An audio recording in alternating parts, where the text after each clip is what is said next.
Hello, c'est HR, votre chroniqueur. Aujourd'hui, on fait le point tout simplement sur les différents projets Star Wars. À commencer naturellement par le film The Mandalorian et Grogu, où la bande-annonce a été dévoilée récemment. Ce film naturellement me hype à 100%. Il y a un côté rétro-futuriste qui nous plonge complètement au cœur de la galaxie très lointaine, et des éléments assez étonnants qui ont été dévoilés.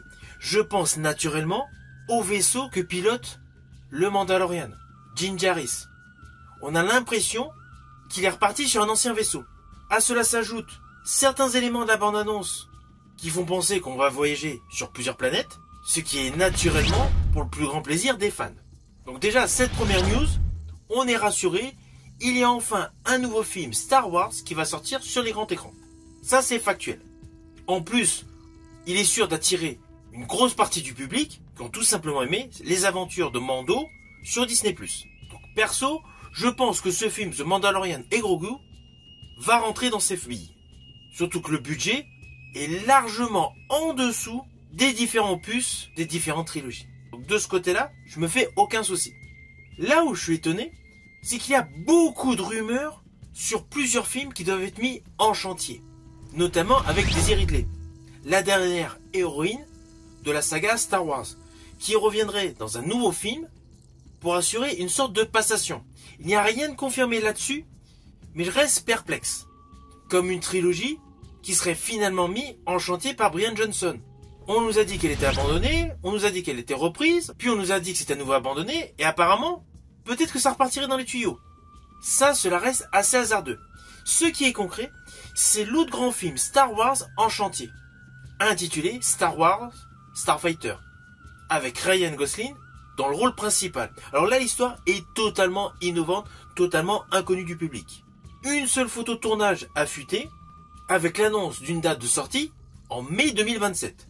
Alors on va pas se mentir, la photo de Ryan Gosling sur une sorte de radeau futuriste, aux côtés d'un enfant, cela ne laisse aucunement penser à une histoire précise. C'est impossible.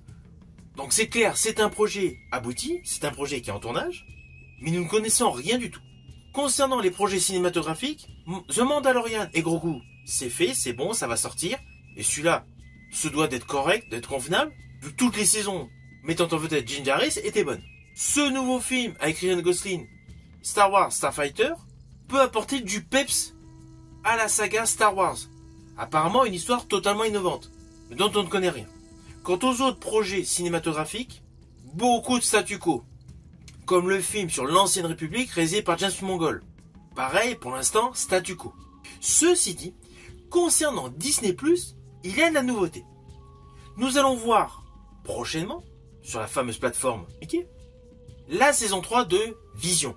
Plus précisément, ce sera disponible dès le 29 octobre 2025. Donc c'est demain. Apparemment, c'est une saison qui va nous présenter des points de vue différents sur des événements passés dans tous les films. Et d'ailleurs, il y aura un spin-off de cette série Vision qui aura pour titre Vision présente The Next Jedi. Par contre, je n'ai aucune info là-dessus. On connaît uniquement le titre. Ça, c'est ce qui concerne les séries animées. Maintenant, en ce qui concerne les séries live action, nous allons découvrir sur Disney+, la saison 2 d'Ahsoka. Avec des informations déjà importantes, Hayden Christensen apparaîtra donc dans cette saison 2, tout comme l'amiral Akbar, et naturellement le grand amiral Thrawn. Et comme l'acteur Ray Stevenson est décédé, Rory Maikan reprendra le rôle de Baylan Skoll. Et cette saison 2 sera réalisée par Bryce Dallas Howard. Elle assure que cette saison 2 sera innovante, avec beaucoup d'arcs narratifs qui vont nous scotcher. Cela reste à voir. Ainsi, il y a pléthore de news concernant la totalité de l'univers Star Wars, tant au cinéma que sur Disney+, et concernant Disney+, tant pour les séries live action que les séries animées. Étant fan de cet univers, je jeterai un coup d'œil naturellement sur l'ensemble des prochaines productions Star Wars, mais cela n'empêche pas que mon attente principale est évidemment le film The Mandalorian et Grogu. En ce qui concerne le reste, dès que j'en saurai plus, je reviendrai vers vous.